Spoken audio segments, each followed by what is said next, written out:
أعوذ بالله من الشيطان الرجيم. السلام عليكم ورحمة الله تعالى وبركاته. بسم الله الرحمن الرحيم. الحمد لله رب العالمين، والصلاة والسلام على الحبيب المصطفى سيدنا ومولانا محمد الكريم وعلى آله وعترته وأصحابه أجمعين. أشهد أن لا إله إلا الله وحده لا شريك له، وأشهد أن حبيبنا وسيدنا ومولانا محمدا عبده ورسوله وصفيه من خلقه وحبيبه، أدى الأمانة وبلغ الرسالة ونصح الأمة وكشف الله به الغمة. اللهم صل وسلم وزد وبارك على الحبيب المصطفى سيدنا ومولانا محمد رسول الله وعلى آله وعترته وأصحابه ومن والاه. أما بعد. Alhamdulillah, kita sama-sama bersyukur kepada Allah Subhanahu Wa Taala. Dengan keizinan daripada Allah, kita dapat bertemu lagi pada malam yang kedua ini dalam majlis yang kedua bagi pembacaan kitab Safinatun Najah Fima Yajibu 'alal 'Abdi li Maulah, karangan Fadilatul Syekh Al-Imam Salim ibni Abdullah ibni Sumair Al-Hadrami radhiyallahu ta'ala anhu wa ardah. Semoga Allah memberkati beliau, memberkati seluruh guru-guru beliau, para murid beliau dan semua yang telah mengambil manfaat daripada ilmu beliau dan juga para pembaca kitab-kitab beliau. Allahumma amin. Para hadirin yang dirahmati Allah Subhanahu wa taala, alhamdulillah semalam kita telah pun bertemu di dalam membicarakan tentang perkara-perkara asas di dalam ilmu fiqh, berkaitan dengan definisi fiqh, berkaitan dengan apa maksud mazhab, mengapa boleh berlaku perbezaan pandangan para ulama, dan beberapa perkara yang berkait dengan perbahasan tersebut. Sebelum saya nak masuk kepada kisah berkenaan dengan Al-Imam Asy-Syafi'i radhiyallahu taala anhu wa ardah, saya nak sentuh satu perkara yang penting yang semalam kita tak sempat nak sentuh, iaitu adakah apabila pandangan seseorang imam itu rupa-rupanya nanti di akhirat, rupanya ia adalah pandangan yang tidak menepati kehendak Allah. Adakah ia bermasalah kepada kita yang mengikut pandangan imam tersebut ataupun tidak? Sebagaimana yang telah kita bicarakan semalam, setiap imam mazhab ini seperti Al-Imam Asy-Syafi'i, Al-Imam Abu Hanifah, Imam Malik, Imam Ahmad, setiap mereka berperanan untuk mengenal pasti apakah ia kehendak Allah Subhanahu wa taala daripada kefahaman mereka, kajian mereka terhadap dalil-dalil syarak. Dalil syarak ni merangkumi Al-Quran, As-Sunnah, Al-Ijma', Al-Qiyas dan pelbagai dalil-dalil yang lain. Dan kadang-kadang para ulama berbeza pendapat pula, adakah ia dalil ataupun tidak. Contoh macam ucapan sahabat. Adakah ucapan seseorang sahabat Nabi itu dianggap dalil ataupun tidak? Kadang-kadang ada perbahasan yang ia dibincangkan khusus dalam ilmu usul fiqh lah, beberapa perbahasan yang dibincangkan adakah ia dianggap sebagai dalil mu'tabar di dalam mengenal pasti kehendak Allah ataupun tidak. Tetapi yang secara mudahnya kita sebut, bila sebut dalil syarak, kita akan teringat empat perkara itulah. Al-Quran, As-Sunnah, Al-Ijma'. Ijma' ni memang kesepakatan seluruh para ulama Islam yang sampai ke tahap ijtihad. Seluruh ulama Islam dalam satu zaman yang sampai ke tahap kepakaran paling tinggi dalam bidang fiqh, kita panggil sebagai mujtahid. Kalau semua para ulama ini telah bersepakat dengan satu pandangan, dalam keadaan mereka hidup selepas kewafatan baginda Nabi alaihi salatu wasalam, maka kesepakatan mereka itu dipanggil sebagai al-ijma'. Ijma' maksudnya kesepakatan seluruh para ulama Islam dalam bidang fiqh yang sampai ke tahap mujtahid. Jadi Al-Quran, As-Sunnah, Al-Ijma' dan juga Al-Qiyas. Al-Qiyas ni maknanya syariat daripada firman Allah Subhanahu Wa Taala ataupun sabdaan baginda Nabi alaihi salatu wasalam, tidak ada ditemui dalam Al-Quran ataupun hadis Rasulullah sallallahu alaihi wasallam kenyataan khusus berkenaan dengan satu masalah yang timbul pada satu zaman. Namun ada masalah lama yang disebut oleh Al-Quran ataupun hadis yang mempunyai persamaan dengan masalah yang baru timbul. Walaupun sekadar ada persamaan tetapi ia dua perkara yang berbeza. Ambil contoh tuan-tuan yang dirahmati Allah SWT, zaman baginda Nabi belum ada dadah. Tak timbul isu dadah. Jadi kalau kita cari hukum dadah daripada Al-Quran ataupun hadis, kita tidak akan menemui firman Allah ataupun sabdaan baginda Rasul sallallahu alaihi wasallam yang membicarakan tentang hukum mengambil dadah. Cuma di dalam perbahasan yang lama dalam Al-Quran, dalam hadis, ada dibincangkan tentang arak. Arak bukan dadah, dadah bukan arak. Beza. Arak cecair. Dadah kadang-kadang bukan cecair. Kadang-kadang cecair juga. Jadi ada perbezaan di antara arak dan dadah. Hukum dadah tidak disebut oleh Al-Quran ataupun hadis. Tetapi hukum arak disebut oleh Al-Quran dan juga hadis. Cumanya sekalipun arak dan dadah itu adalah dua benda yang berbeza, ada persamaan di antara arak dan dadah, iaitu kedua-duanya menghilangkan akal. Dan apabila dikaji, arak itu diharamkan oleh syariat sebab apa? Apa yang ilahnya? Apa sebab arak itu diharamkan? Maka setelah para ulama kaji, adakah ia diharamkan kerana bau busuk ataupun kerana warna tertentu? Setelah dikaji, mereka mendapati bahawa Allah Subhanahu Wa Taala, begitu juga dengan baginda Rasul sallallahu alaihi wasallam, mengharamkan arak kerana arak itu memabukkan. Dan unsur memabukkan, iaitu menghilangkan kewarasan akal, ini ada juga pada dadah. Lalu walaupun dadah dan arak dua benda yang berbeza, namun disebabkan arak diharamkan kerana ia menghilangkan kewarasan akal seseorang, maka para ulama menyamakan hukum dadah dengan hukum arak. Itu dipanggil qiyas. Dikiaskan.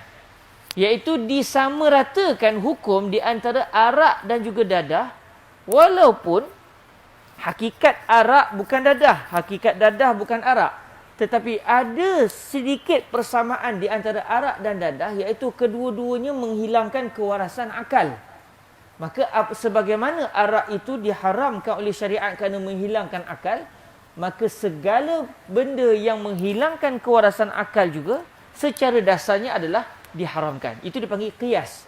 Jadi para ulama kita dalam mereka nak mengenal pasti hukum, mereka akan meneliti Al-Quran, hadis, ijma' dan juga qiyas serta dalil-dalil yang lain. Maka biasanya para ulama akan berbeza pendapat. Dalam mana-mana isu pun biasanya akan berlaku perbezaan pandangan. Dalam ibadah pun ya, dalam muamalat pun ya, dalam jinayat pun ya.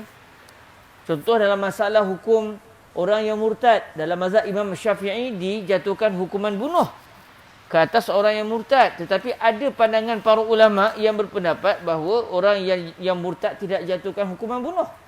Jadi ada sedikit perbezaan pandangan di antara seseorang faqih dengan seorang faqih yang lain dalam kebanyakan pandangan-pandangan fiqh.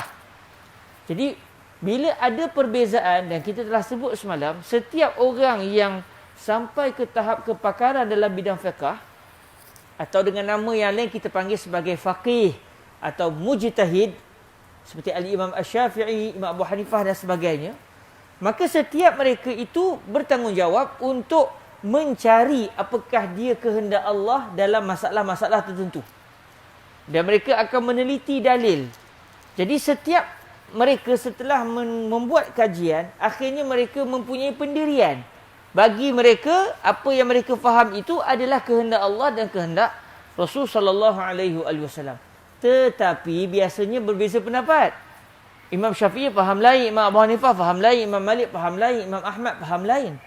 Sedangkan masing-masing merasakan bahawa apa yang mereka fikirkan itulah yang diinginkan oleh Allah dan Rasul. Dia panggil kullu wahid yazun anna ma zahaba ilaihi huwa muradullah wa muradu Rasulillah sallallahu alaihi wasallam. Setiap orang merasakan apa yang dia telah fikirkan, apa yang dia faham tersebut adalah kehendak Allah dan kehendak Rasul sallallahu alaihi wasallam. Sedangkan dalam banyak-banyak yang berbeza pendapat itu, yang menepati kehendak Allah satu aja. Katakan ulama beza kepada dua pendapat, satu saja di antara dua pendapat itu yang benar, manakala yang satu lagi tidak benar. Main tidak diinginkan oleh Allah dan Rasul. Bukan itu yang diinginkan oleh Allah dan Rasul. Itu kalau dua pendapat. Kalau tiga pendapat, ada empat pendapat, main satu saja yang benar. Al-haq wahidun la yata'addad. Kalau ikut pendapat yang kuatnya mengatakan kebenaran itu hanya satu, tidak berbilang-bilang. Jadi apabila para ulama berbeza kepada tiga pendapat contoh, ada satu betul, dua lagi salah.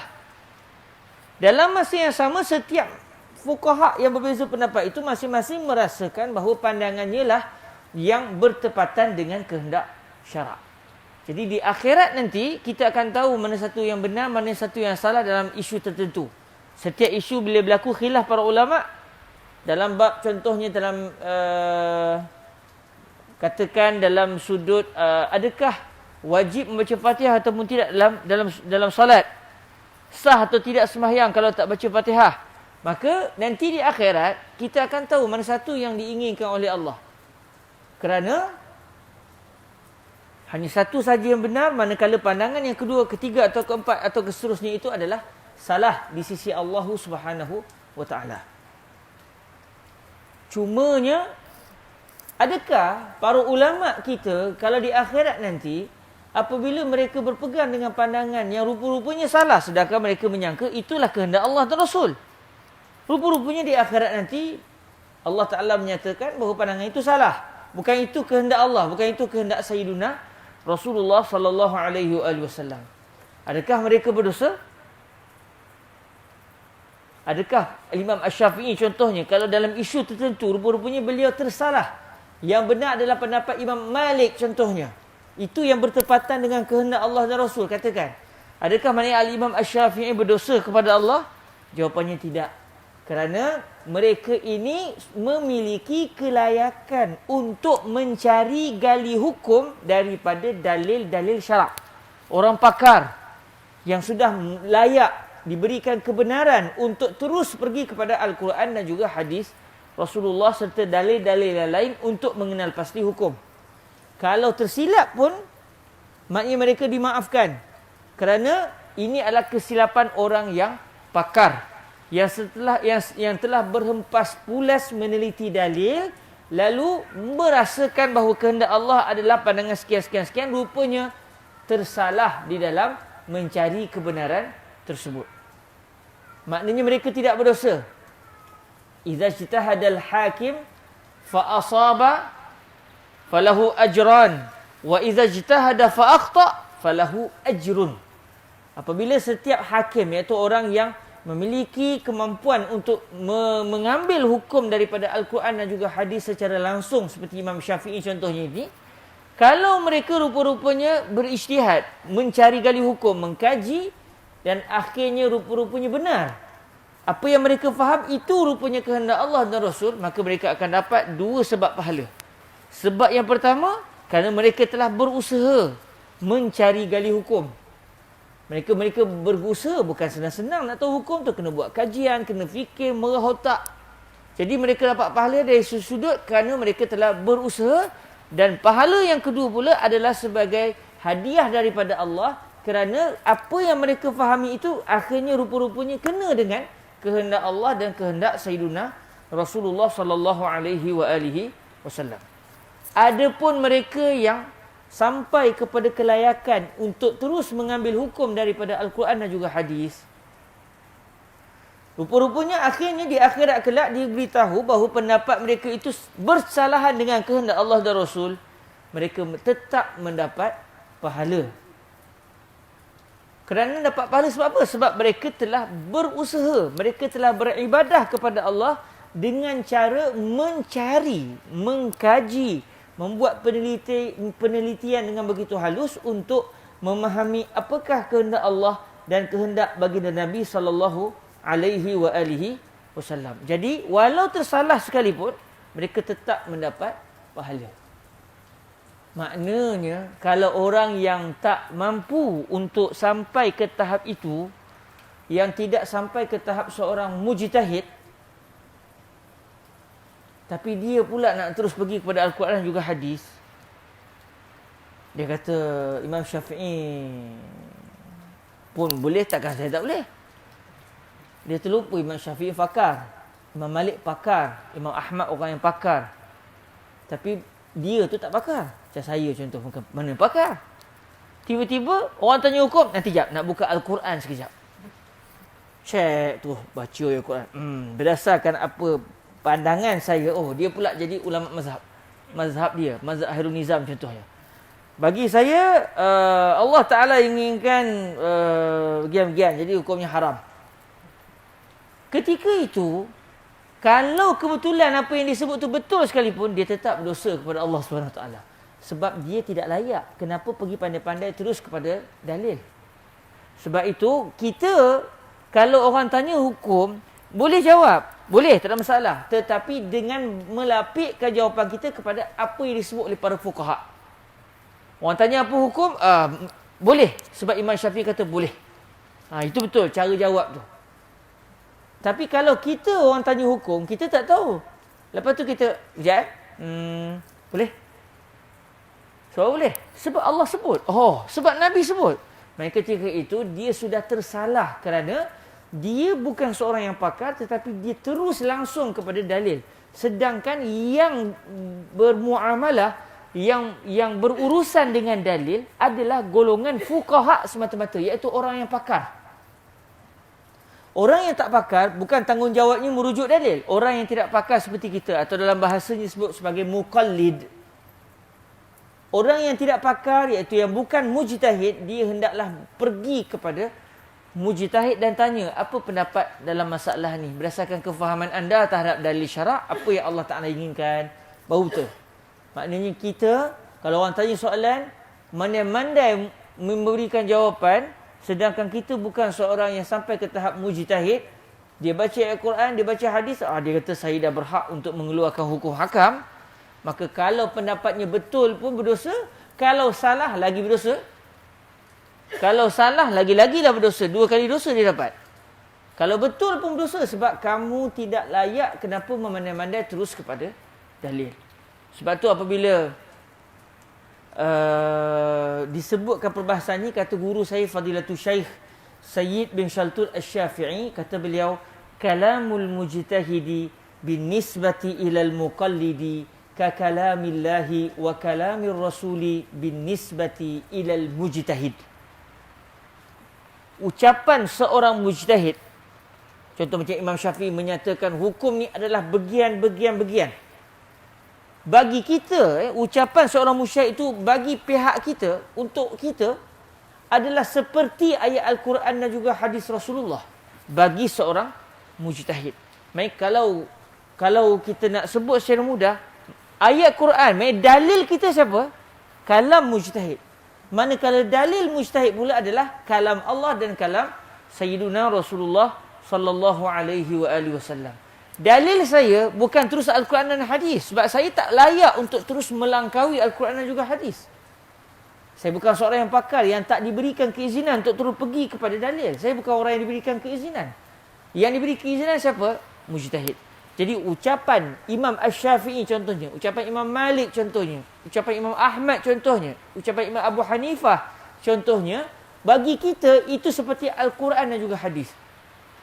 Kerana mereka pula, dalil mereka adalah Al-Quran dan juga hadis Rasulullah sallallahu alaihi wasallam. Dengan maksud yang lain, kalaulah kita belajar contoh kitab ni, Safinatun Najah, insya-Allah kalau ada rezeki malam besok nampaknya kita boleh masuk kitab.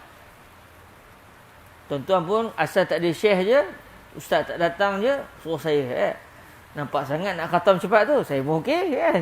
Saya pun okey. Katakan kita baca dalam kitab ini nanti perbahasan-perbahasan hukum, lepas tu kita baca hadis Rasulullah, tiba-tiba dalam hadis Sahih Bukhari sebut lain. Yang kita baca dalam kitab Safinatun Najah sebut lain. Kita nak pegang mana satu ni?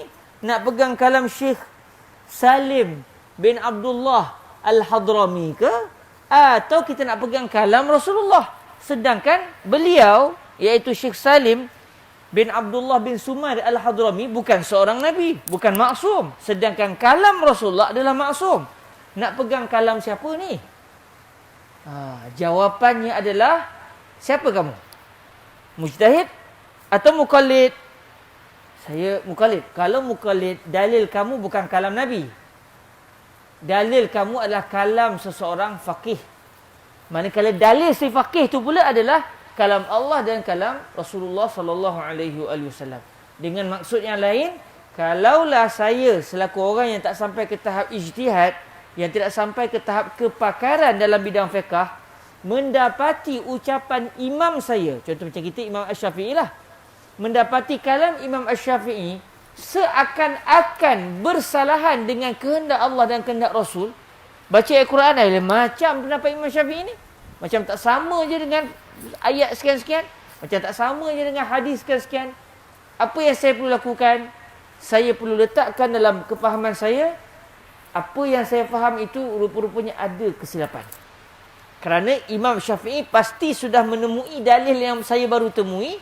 Pun begitu beliau memiliki satu pandangan yang seakan-akan bersalah dengan ayat Al-Quran, maka tahulah saya bahawa Imam Syafi'i ada dalil yang lain, atau Imam Syafi'i tetap menggunakan dalil yang saya jumpa tu, tetapi beliau faham lain dengan apa yang saya faham.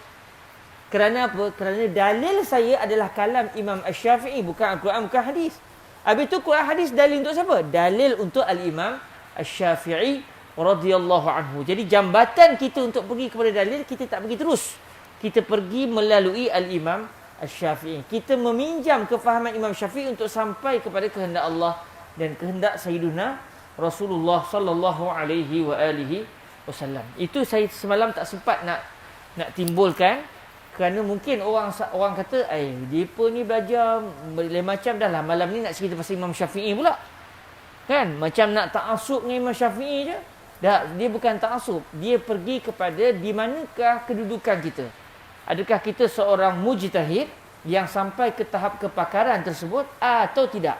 Sekiranya tidak, maka yang kita pegang adalah kalam seorang mujtahid, bukannya fakta Al-Quran ataupun hadis yang kita jumpa. Contoh mudah lah tuan-tuan.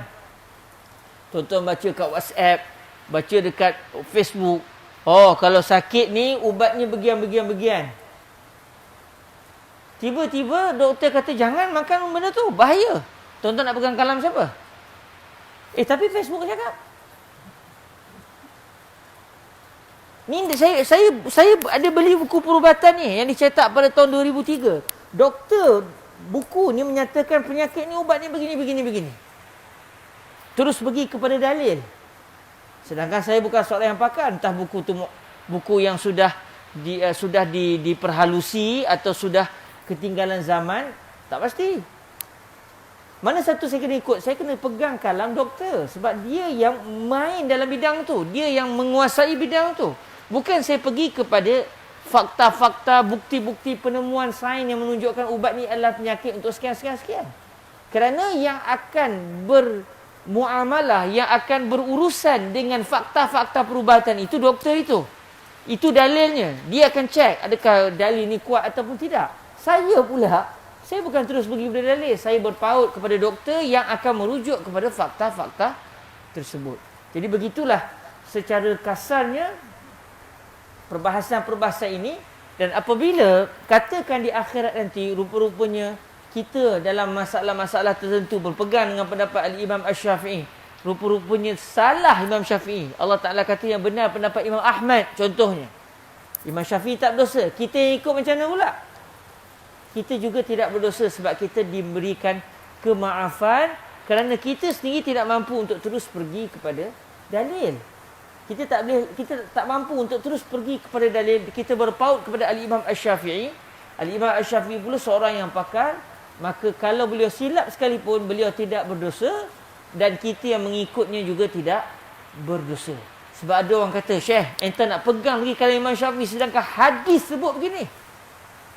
Ente nak pegang mana ni? Ente sampai ta'assub gila begini, apa pakai hair? Kan? Ada orang sampai begitu. Saya tak nak ikut. Saya pribadi pernah ditanya soalan. Kita nak ikut mazhab Rasulullah kan ikut mazhab Imam Syafi'i? Dia salah faham rupanya. Dia ingat Rasulullah itu, kita secara orang awam boleh terus direct kepada kalam Nabi. Tak. Yang boleh terus memahami kalam Nabi adalah para mujtahid, mereka yang sampai ke tahap kepakaran tersebut. Sebab tu Al-Imam Asy-Syafi'i pernah sebut satu ucapan yang lain, kata beliau kepada ulama-ulama hadis pada zaman itu, antumus sayadilatu wa nahnul atibba'u. Kamu semua wahai para ulama hadis yang mengkaji status hadis ni hasan ke sahih ke dhaif ke, kamu adalah antum as-sayadilah. Kamu adalah ahli farmasi. Ahli farmasi yang menyatakan sakit ni ubat ni gini, sakit ni ubat ni begini.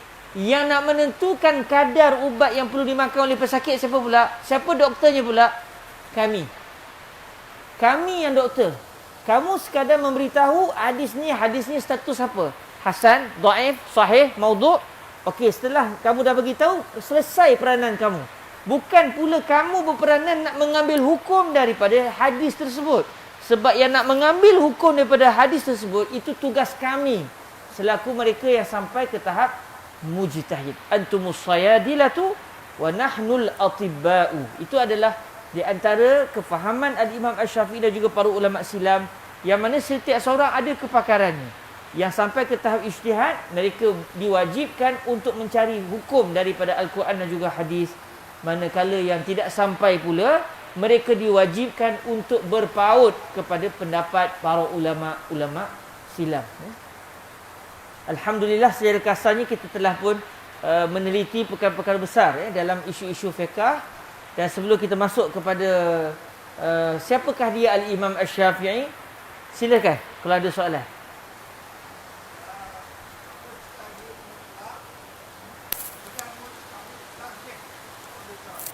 Mujtahid mutlak dengan mujtahid tarjih, apa bezanya?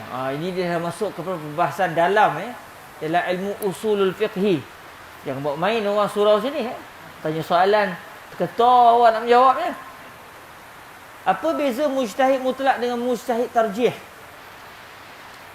Mujtahid mutlak adalah mereka yang sampai ke tahap mampu untuk terus pergi kepada dalil syarak.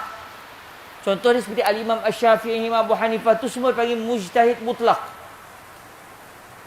Manakala mujtahid tarjih pula, ini satu istilah.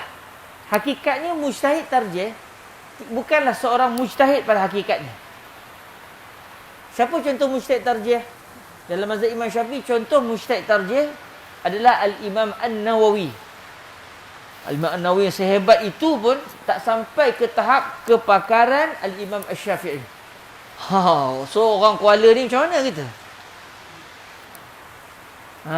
Al-Imam An-Nawawi pun tidak sampai ke tahap kepakaran Al-Imam Asy-Syafi'i. Sebab tu kalau orang tanya Imam Syafi'i, di mana kedudukan beliau? Beliau adalah mujtahid mutlak. Iaitu beliau ada kaedah usul fiqh beliau sendiri, dan beliau layak untuk memahami Al-Quran dan juga hadis berdasarkan kaedah usul fiqh beliau. Adapun mujtahid tarjih hakikatnya mereka tidak sampai ke tahap mujtahid mutlak. Maksudnya mereka wajib bertaklid, tetapi mereka ulama besar seperti Al-Imam An-Nawawi.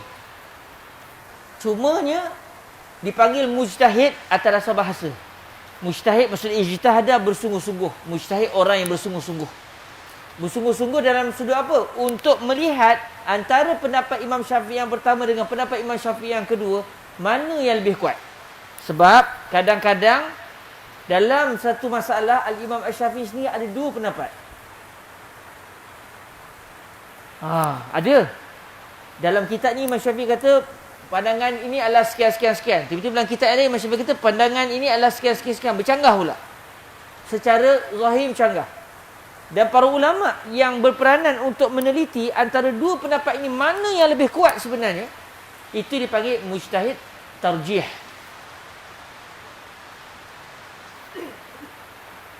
Seperti Al-Imam An-Nawawi. Sebab tu kalau kita mana tahu satu hari nanti ada rezeki baca Minhajut Talibin, kita akan jumpa kalimah asah.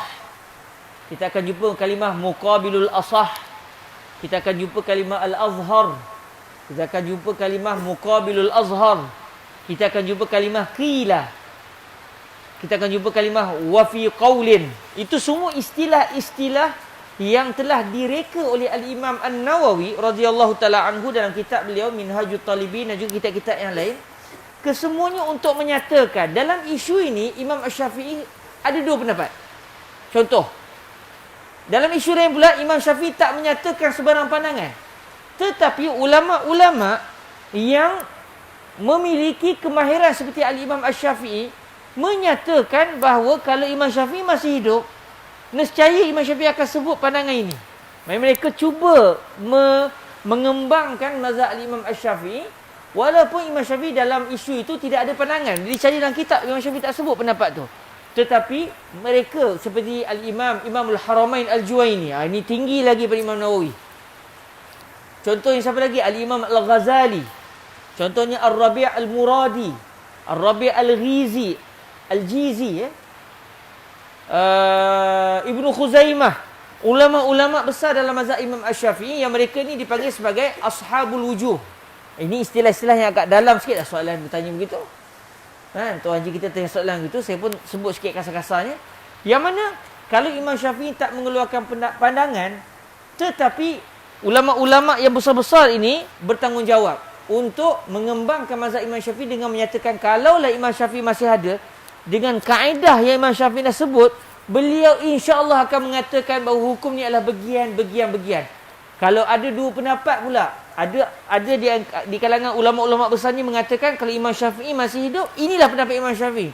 Ada yang lain kata tak. Bagi saya, kalau Imam Syafi'i masih ada, pandangan Imam Syafi'i bukan itu. Pandangannya adalah bagian-bagian, berbeza pula.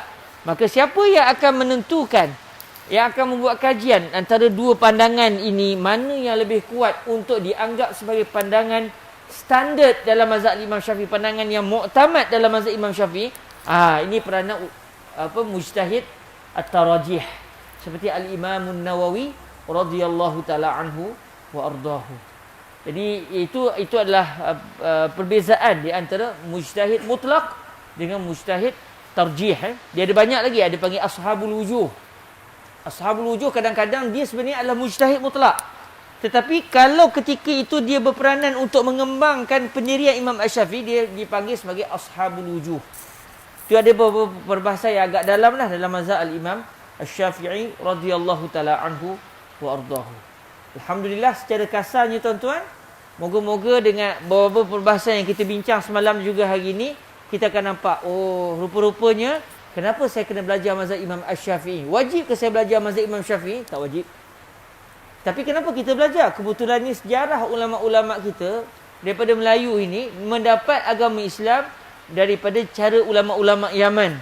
Islam sampai melalui Yaman kepada kita. Maka ulama Yaman selain daripada mengembangkan agama Islam, mengembangkan juga fiqh yang mereka pegang, iaitu fiqh mazhab Al-Imam Asy-Syafi'i radhiyallahu anhu. Jadi kita akan faham, maknanya kalau kita pergi ke Mekah tengok ada orang bermazhab dengan lain, kita tak bergaduh sebab setiap imam berpendapat bahawa pandangan mereka lah yang insya-Allah benar. Pun begitu, berbeza pendapat pula antara imam dengan imam yang lain, antara mujtahid dengan mujtahid yang lain. Siapa yang betul? Seorang saja. Siapa? Tak tahu. Bila kita tahu? Akhirat kelak. Kalau imam kita betul, alhamdulillah. Kalau salah, macam mana pula? Tak ada masalah. Sebab mereka pakar. Maknanya kita akan rasa lapang dada dalam isu fiqh. Dan kita tak akan bergaduh dalam isu-isu fiqh. Dan antara yang dicadangkan oleh para ulama, kalau kita pergi ke satu tempat, kalau mazhab yang sudah tersebar di tempat itu adalah mazhab sekian-sekian-sekian, kalau ditanya orang soalan kepada kita, kalau kita tak tahu mazhab tu, tak payah jawab. Tanpa kita kata rujuk kepada ulama tempatan. Kerana apa? Sebab bukan semua orang awam mengetahui hakikat-hakikat yang kita bincangkan semalam dan hari ini. Nanti tiba-tiba kita buat benda yang berdasarkan mazhab yang kita pegang, rupanya bercanggah dengan amalan tempatan, menyebabkan fitnah kepada masyarakat. Tinggal lagi 15 minit, sempat kena cerita pasal Imam Syafi'i ni. Kita azan dulu. Tapi hari ini saya akan tepat. Lepas tengah kita berhenti. Saya janji. Ya Rabb, moga-moga tepati janji. Ya Rabb.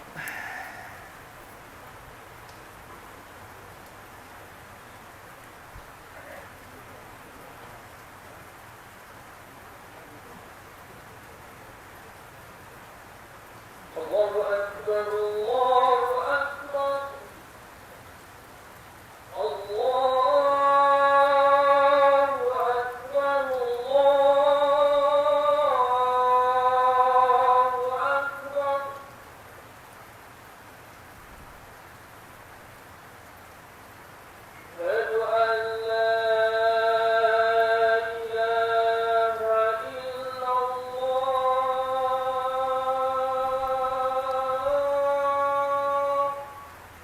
La ilaha illallah.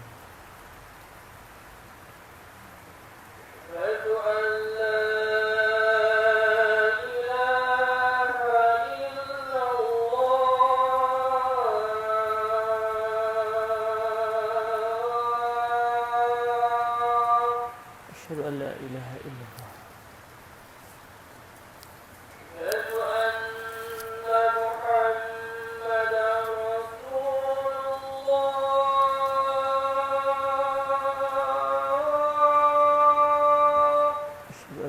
سيدنا محمد رسول الله.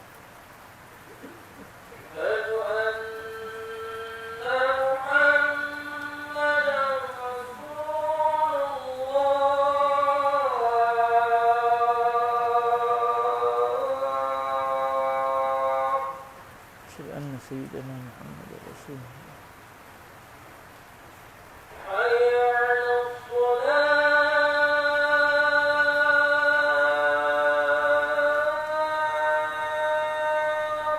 لا حول ولا قوة إلا بالله العلي العظيم.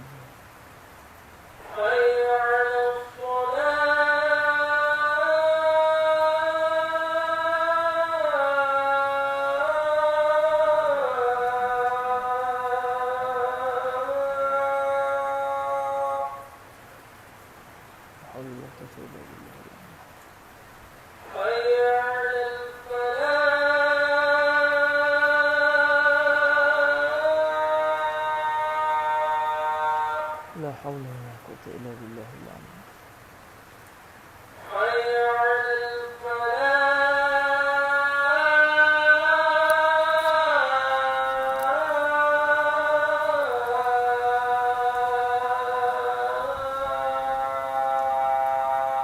لا حول ولا قوة إلا بالله العلي العظيم.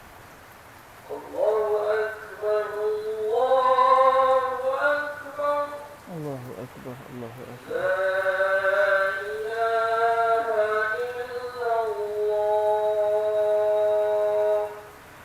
أشهد أن لا إله إلا الله وحده لا شريك له وأن سيدنا محمدا عبده ورسوله رضيت بالله ربا وسيدنا محمد رسول الله بالإسلام دينا. اللهم رب هذه الدعوة التامة والصلاة القائمة آت سيدنا محمدا الوسيلة والفضيلة والشرف والدرجة الرفيعة وابعثه مقاما محمودا الذي وعدته إنك لا تخلف الميعاد. وصلى الله على سيدنا محمد وعلى آله وصحبه وبارك وسلم. الحمد لله رب العالمين. InsyaAllah tuan-tuan yang dirahmati Allah, kita ada lebih kurang 15 minit. Tapi ikut adatnya 15 minit tak sempat nak cerita secara panjang berkenaan dengan Al-Imam Asy-Syafi'i. Kita tengok takat mana sempat, kemudian bakinya kita bincang dalam pertemuan yang akan datang malam besok lah. InsyaAllah malam besok biiznillah subhanahu wa ta'ala. Saya memetik beberapa maklumat tentang Al-Imam Asy-Syafi'i ini daripada ucapan Al-Imam An-Nawawi radhiyallahu ta'ala anhu wa ardahu, daripada tulisan beliau dalam kitab Al-Majmu'. Al-Majmu' adalah salah satu kitab besar dalam mazhab kita, mazhab Al-Imam Asy-Syafi'i, yang mana Al-Imam An-Nawawi radhiyallahu anhu menghuraikan ucapan Al-Imam la haula wala quwwata illa billah, terlupa pula saya, Al-Muhazzab Al-Imam Asy-Syirazi. Al-Imam An-Nawawi menghuraikan kitab namanya Al-Muhazzab. Al-Muhazzab itu adalah tulisan Al-Imam Asy-Syirazi, dan huraian Al-Imam An-Nawawi itu dipanggil sebagai Al-Majmu'. Namun takdir Allah SWT, Al-Imam An-Nawawi meninggal dunia lebih dahulu sebelum sempat menyempurnakan kitab ini. Jadi kitab Al-Majmu' ni kitab yang tidak sempat dihabiskan oleh Al-Imam An-Nawawi. Kemudian datang Al-Imam As-Subki, boleh sambung pun tak habis juga. Kemudian akhirnya salah seorang ulama Al-Azhar yang bernama Syekh Najib Al-Muti'i, guru kepada Fadilatul Syekh Yusri bin Rushdi Al-Hasani contohnya, beliau telah menyempurnakan huraian terhadap kitab Al-Muhazzab karangan Al-Imam Asy-Syirazi. Jadi di awal mukadimah kitab Al-Majmu' ini, Al-Imam An-Nawawi mendatangkan beberapa perbahasan-perbahasan penting dalam mengenali mazhab kita.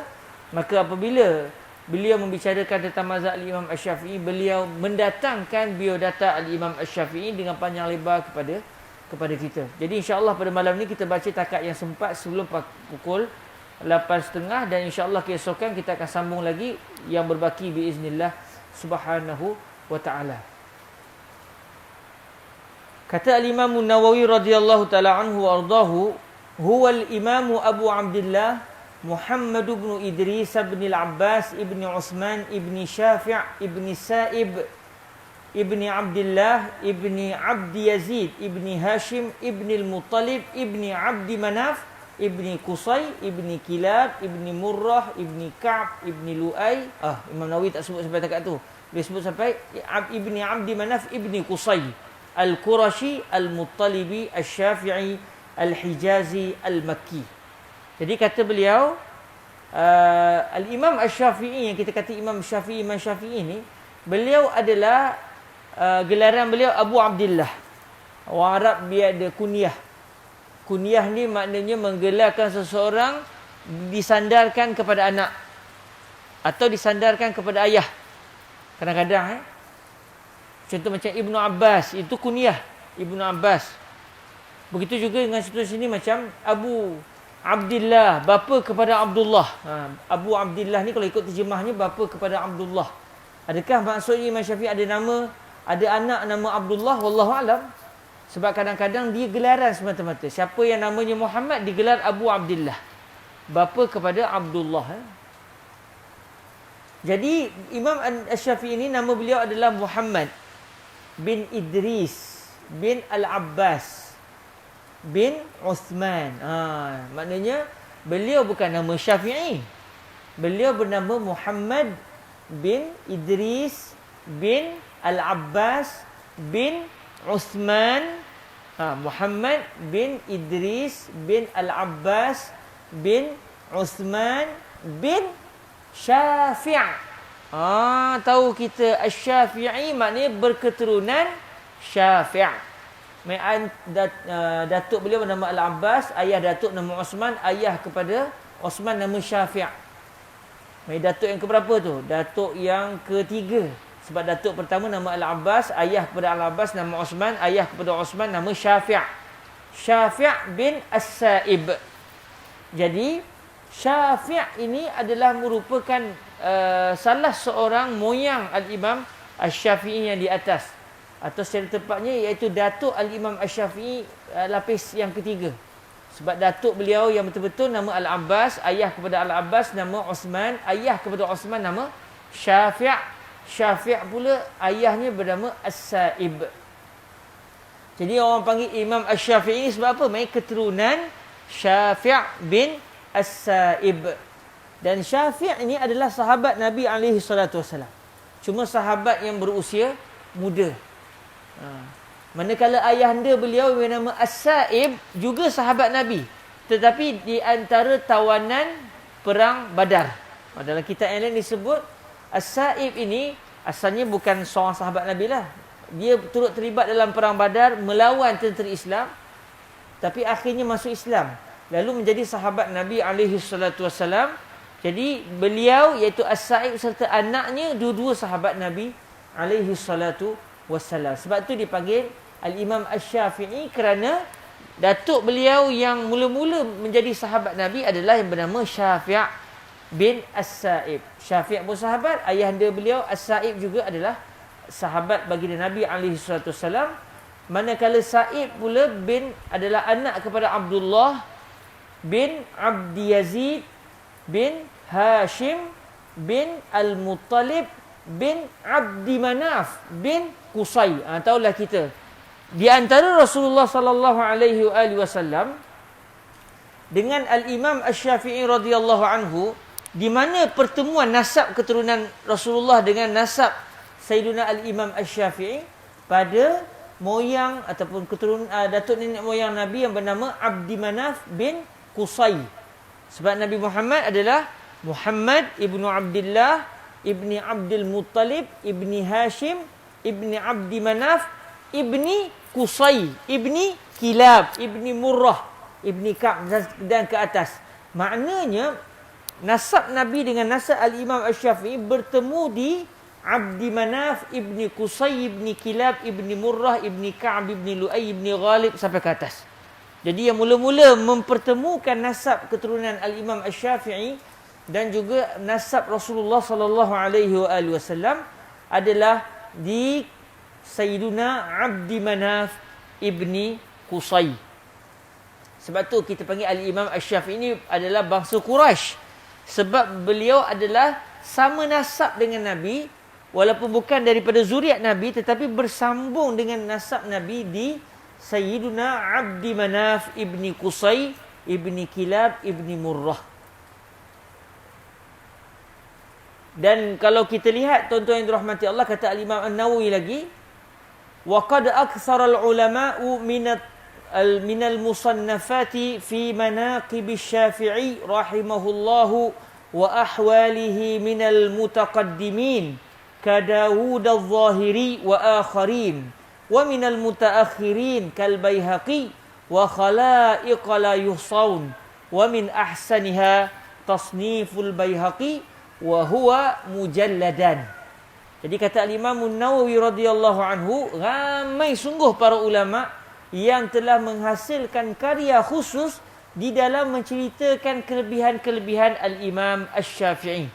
Karya-karya khusus di dalam menceritakan siapakah dia Al-Imam Asy-Syafi'i, kelebihan-kelebihan beliau, kehebatan-kehebatan beliau, karya-karya beliau. Jadi ada para ulama-ulama yang ramai, bukan sedikit. Di antara ulama-ulama yang awal, kata Imam Nawawi, di antara ulama-ulama silam, zaman beliau tu kira lebih awal lah. Iaitu antaranya siapa? Dawud Adh-Dhahiri. Yang asalnya bermazhab dengan mazhab Imam Asy-Syafi'i, lepas tu membuat mazhab yang lain. Beliau menjadi imam mazhab yang dipanggil sebagai mazhab Adh-Dhahiri. Dan antara ulama-ulama yang terkemudian, yang dekat dengan Al-Imam An-Nawawi adalah Al-Imam Al-Baihaqi. Kitab Al-Imam Al-Baihaqi yang menceritakan tentang Imam Asy-Syafi'i ada 2 jilid. Maksudnya bukan sejilid, bukan muka surat, bukan 100 muka surat, 2 jilid. Maksudnya banyaknya maklumat-maklumat yang dikumpulkan oleh para ulama di dalam menceritakan siapakah dia Al-Imam Asy-Syafi'i radhiyallahu taala anhu wa ardahu. Kemudian Imam Nawawi sebut macam-macam lagi, lalu antara sebutan beliau adalah Asy-Syafi'iyyu Qurasyiyyun Muttalibi. Al-Imam Asy-Syafi'i ini adalah daripada suku Quraisy, iaitu daripada keturunan Muttalib. Muttalib bukan Abdul Muttalib. Tapi kalau kita tengok tadi nasab Imam Asy-Syafi'i tadi, iaitu Sa'ib tadi, Syafi' bin Sa'ib bin Abdullah bin Abdi Yazid bin Hashim bin Al-Muttalib bin Abdi Manaf. Anak kepada Abdi Manaf. Anak kepada Abdi Manaf. Cuma Al-Muttalib ni tidak dia bukanlah main satu jalur nasab dengan Nabi. Sebab Rasulullah Muhammad bin Abdullah ibni Abdul Muttalib ibni Hashim ibni Abdi Manaf. Main Hashim dengan Muttalib 2 beradik. Hashim dengan Al-Muttalib 2 beradik. Lalu Hashim bila dapat anak, beliau pun namakan anak beliau dengan Al-Muttalib. Abang kepada Datuk Nabi Abdul Muttalib. Datuk Nabi orang panggil Abdul Muttalib, hamba kepada Al-Muttalib. Sedangkan Datuk Nabi yang kita panggil Abdul Muttalib itu sebenarnya adalah bernama Syaibah. Nama Datuk Nabi sebenarnya Syaibah, cuma glamournya dengan gelaran Abdul Muttalib, hamba kepada Al-Muttalib. Hamba kepada Al-Muttalib. Siapa Muttalib? Muttalib ni abang kepada apa namanya, kepada Datuk Nabi. Cumanya Datuk Nabi lahir dan membesar di Madinah atau nama lamanya Yasrib. Kemudian akhirnya abang beliau bila dua-dua dah membesar, abang beliau pergi ke Yasrib ambil adik untuk dibawa balik ke Mekah untuk membantunya menguruskan jemaah haji di Makkah Al-Mukarramah. Lalu orang tak kenal. Orang ingat Al-Muttalib bawa balik hamba. Orang kata ini hamba kepada Al-Muttalib. Itu bukan hamba Al-Muttalib sebenarnya. Itu adalah adik kepada Al-Muttalib. Tetapi oleh kerana akhirnya glamour dengan orang panggil Abdul Muttalib, kita pun kata Datuk Nabi bernama Abdul Muttalib. Sedangkan makin seram ni kan. Makin seram, kucing pun dah marah-marah ni. Esok dah berhenti dah tu.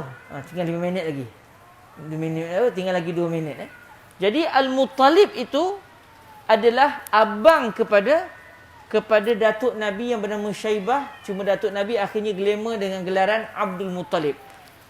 Syaibah dengan Abdul Muttalib, Syaibah dan juga Al-Muttalib anak kepada Hashim. Hashim pula, adik-beradik dia juga bernama Muttalib. Maksudnya Hashim sayang betul dengan adik-beradiknya bernama Muttalib. Namakan anaknya sebenarnya nama adiknya. Muttalib yang merupakan adik kepada Hashim bin Abdi Manaf ini adalah akhirnya daripada jurai beliau lah lahirnya Al-Imam Asy-Syafi'i. Jadi kalau kita dengar Imam Asy-Syafi'i Quraisy Muttalibi, jangan salah faham. Mungkin ada orang salah faham, ingat Imam Syafi'i daripada keturunan Abdul Muttalib. Bukan. Imam Syafi'i bukan daripada keturunan Abdul Muttalib bin Hashim bin Abdi Manaf. Tapi Imam Syafi'i daripada keturunan Muttalib bin Abdi Manaf. Muttalib bin Abdi Manaf. Bukan daripada keturunan Abdul Muttalib bin Hashim bin Abdi Manaf. Okey. Nampak gayanya itu saja yang sempat pada hari ini. Besok kita lanjutkan lagi dengan kisah berkenaan dengan Al-Imam Asy-Syafi'i radhiyallahu taala anhu yang disebutkan oleh Al-Imam An-Nawawi radhiyallahu taala anhu. Sonok juga bila kita tahu, oh ini sebenarnya Al-Imam Asy-Syafi'i. Beliau ni bersambung nasab dengan Nabi, tapi bukan daripada zuriat Nabi, tetapi daripada jurai Al-Muttalib bin Abdi Manaf. Muttalib bin Abdi Manaf merupakan adik-beradik dengan Hashim bin Abdi Manaf. Hashim bin Abdi Manaf adalah moyang kepada baginda Nabi alaihi salatu wassalam. Jadi bersambung di Abdi Manaf ibni Qusay ibni Kilab, dan nanti besok insya-Allah kita akan lihat mengapa para ulama dalam mazhab Imam Syafi'i begitu berbangga kerana Al-Imam Asy-Syafi'i daripada keturunan Quraisy, kerana ada hadis yang menceritakan tentang Al-Imam Asy-Syafi'i. Rasulullah pernah menceritakan tentang kemunculan Al-Imam Asy-Syafi'i. Maksudnya kita yang bermazhab dengan mazhab Imam Asy-Syafi'i ini rasa bangga jugalah kerana kita berimamkan dengan orang yang pernah dipuji oleh Rasulullah sallallahu alaihi wasallam. Walaupun Al-Imam Asy-Syafi'i tidak sezaman dengan Nabi, tetapi Nabi pernah menceritakan satu hadis yang isyaratnya menunjukkan orang yang bagi dimaksudkan adalah Al-Imam Asy-Syafi'i, iaitu Muhammad bin Idris Asy-Syafi'i radhiyallahu taala anhu arda. Esok kita akan meneliti dengan panjang lebar biiznillah subhanahu wa taala. Aqulu qouli hadza wa astaghfirullah li wa lakum. Insya-Allah kita akan bertemu semula pada keesokan hari, iaitu pada belah malam di antara maghrib dan isyak. Moga-moga diberikan kebaikan oleh Allah Subhanahu wa taala. Kita hadiahkan Al-Fatihah kepada Al-Imam Asy-Syafi'i yang merupakan pengasas kepada mazhab yang kita sedang berpegang dengannya. Al-Fatihah lah. A'udzubillahi minasyaitonirrajim. Bismillahirrahmanirrahim. Alhamdulillahirabbil alamin. Arrahmanirrahim. Maliki yaumiddin. Iyyaka na'budu wa iyyaka nasta'in. Ihdinas siratal mustaqim. Siratal ladzina an'amta 'alaihim ghairil maghdubi 'alaihim waladdallin. Amin. اللهم صل أفضل صلاة على أسعد مخلوقاتك سيدنا محمد وعلى آله وصحبه وسلم عدد معلوماتك ومداد كلماتك كلما ذكرك الذاكرون وغفل عن ذكره الغافلون. اللهم صل أفضل صلاة على أسعد مخلوقاتك سيدنا محمد وعلى آله وصحبه وسلم عدد معلوماتك ومداد كلماتك كلما ذكرك الذاكرون وغفل عن ذكره الغافلون. اللهم صل أفضل صلاة على أسعد مخلوقاتك سيدنا محمد وعلى آله وصحبه وسلم عدد معلوماتك ومداد كلماتك كلما ذكرك الذاكرون وغفل عن ذكره الغافلون. وسلم ورضي الله تبارك وتعالى عن سادتنا أصحاب رسول الله أجمعين. وحسبنا الله ونعم الوكيل ولا حول ولا قوة إلا بالله العلي العظيم. سبحانك اللهم وبحمدك أشهد أن لا إله إلا أنت أستغفرك وأتوب إليك. بسم الله الرحمن الرحيم والعصر إن الإنسان لفي خسر إلا الذين آمنوا وعملوا الصالحات وتواصوا بالحق وتواصوا بالصبر. Jazakumullahu khairan. Oh, besok untuk pengetahuan semua, insya-Allah besok kita akan baca kitab Mukhtasar Sahih Al-Imam Al-Bukhari karangan Al-Imam Ibni Abi Jamrah, atau nama asalnya Jam'un Nihayah fi Bad'il Khairi wal Ghayah. Insya-Allah kuliah subuh besok kita akan baca kitab ini, majlis pertama pembacaan kitab Jam'un Nihayah fi Bad'il Khairi wal Ghayah biiznillah subhanahu wa taala. Marah benar terlewat 4 minit tu. Zaman Al-Imam As-Suyuti dulu, Imam Suyuti mengajar, lepas tu bunyi katak bising. Imam Syafi'i kata senyap semua katak-katak tu. Senyap pula dia. Okey. Ada hikmah tu. Assalamualaikum warahmatullahi wabarakatuh.